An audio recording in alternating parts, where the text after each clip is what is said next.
Today, we will be discussing psychiatric emergencies in the ED, a clinical playbook for triage, assessment, and stabilization.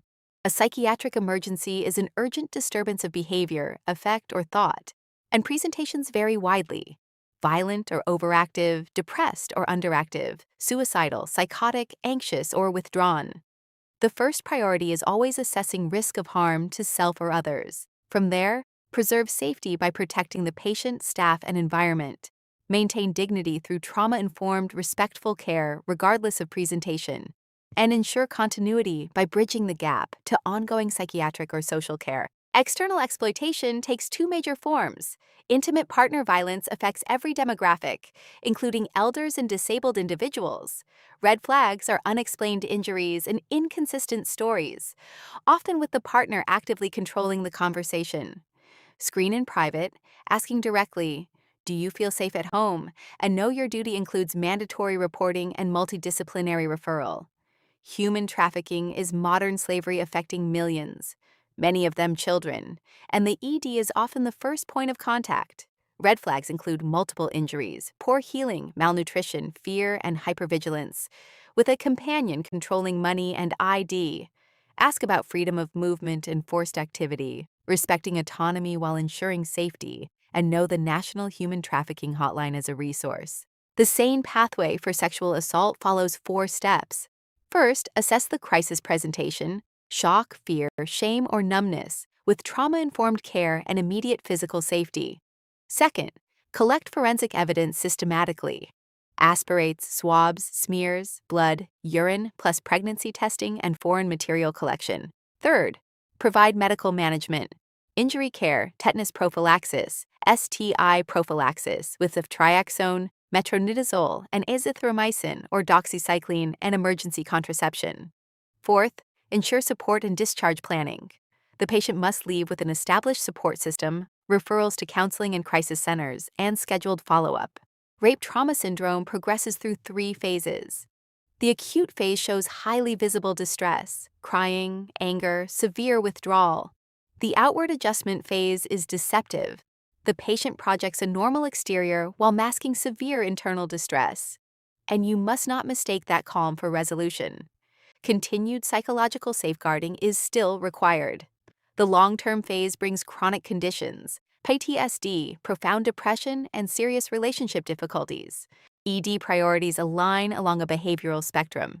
The overactive patient, paranoid, manic, psychotic, intoxicated, acutely fearful, needs de-escalation and security, with immediate containment of the environment to prevent harm. The underactive patient, depressed, withdrawn, heavily masking distress, needs direct open inquiry and empathy, probing beneath the surface to uncover hidden suicide risk. De-escalating the overactive patient follows a gradient. Start with environmental control. Involve security immediately. Protect the physical perimeter. Move to behavioral demeanor: calm, firm presence, honest and direct explanations. Then, verbal de-escalation: short, simple sentences that reduce cognitive load. Chemical or physical intervention is the last resort. Chlorpromazine or haloperidol for psychosis specifically, since they're not effective for personality disorders or hallucinogen-induced behavior. And restraints are an absolute last resort, followed by transfer to inpatient psych or urgent outpatient follow-up.